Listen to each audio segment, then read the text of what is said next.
Hi everyone, it's Lauren from Love Renovate here. Today I'm going to be chatting to you about 5 things you can do to prepare for your build. So you've done all of the hard work, you've got your planning application approved, you've selected your builders and they're ready to begin the work in about a month's time.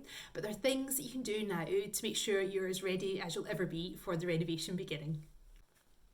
So the first thing to do is make sure all of your paperwork is in place. So this includes chatting to your insurance provider, making sure they know about the renovation work that you're going to carry out. They may cover the work while you're getting it done. They may increase your premiums, and then some won't cover it and you will need to find somebody else. You may need to give yourself enough time that you can find another insurance provider that's going to cover the work. Some do cover like specialist renovation work. Do shop around, the prices can vary and some can be really expensive, so do spend the work, shop around to get a company that can cover you. And then with all the other paperwork, it is making sure you have signed your contract with the builder. It'll have all the payment terms in there, everything else, so just make sure that is done. And then any other bits and bobs, like obviously you've got your planning application approved, party wall agreements. If you want to look at your builder certificates, insurance documents, see the physical copies and take a copy of everything. So just make sure you've got as much of the paperwork together as possible at the start.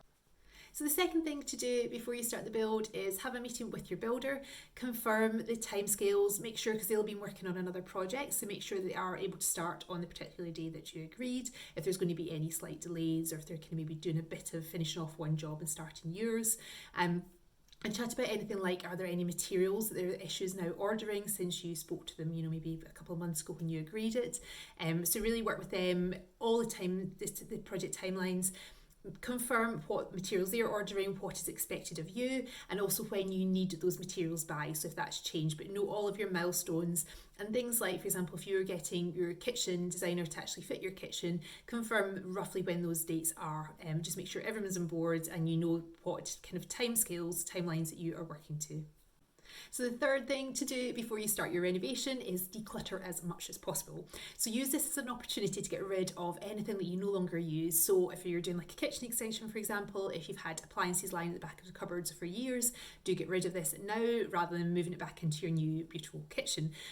So really use this as an opportunity to clear out as much as possible. Now remember that the builders are in your home to do the build, and the more clutter they've got around, it will take them even longer if they've got to move around bits of furniture. So really try as much as possible for the areas that you're renovating, then try and just kind of move everything either into storage, so pack everything up. So if you can move things into storage if it's a big renovation for 3 to 6 months, or if family and friends are really kind and they can take some things in their garage. But you really want the place to be as clear as possible for the builders. And if you're just doing like say a kitchen extension but the rest of your house is untouched, can you move furniture around, can you move things into other rooms if possible? So really clear as much as possible so they can just concentrate on the renovation rather than having to work around furniture. Also, it means that your furniture won't get ruined even if they kind of cover it up. If it's kind of in a dusty environment, it's not ideal. So really use this opportunity to kind of declutter and move things into storage that you can. So the fourth thing to do is plan how you are going to live day to day if you are living in the renovation. So some people will use opportunity and go and either live with other people or kind of rent somewhere else for 6 months. But for many people, you kind of live within the renovation. So you kind of want this as stress-free as possible. Will obviously be quite a challenge, but things like setting up a kind of kitchen area in your lounge. So think about things like portable induction hobs or a kind of slow cooker or a microwave, so kind of have an area where you've got things that you can actually cook so you're not living off takeaways for about 6 months. So if you can do that, where you're going to do the washing, if your washing machine is no longer in use, can you move it somewhere else? Can the builders plumb it, say for example in your garage if that's going to be untouched? And if not, how are you going to do your washing? Have you got some friends or family that can be really kind and let you use their washing machine? That kind of thing. So just think about how you're going to live day to day so that you don't go into it and you don't have say an area set up. Also, if you're going to be living in your home, try and keep a room free. Even if the whole house has been renovated, the builders will tell you when they're going to move onto one, but try and keep one free so you've got somewhere in the evening that's not going to be covered in dust and tools and things, so you've got kind of somewhere to go, and that will kind of keep you a bit more sane.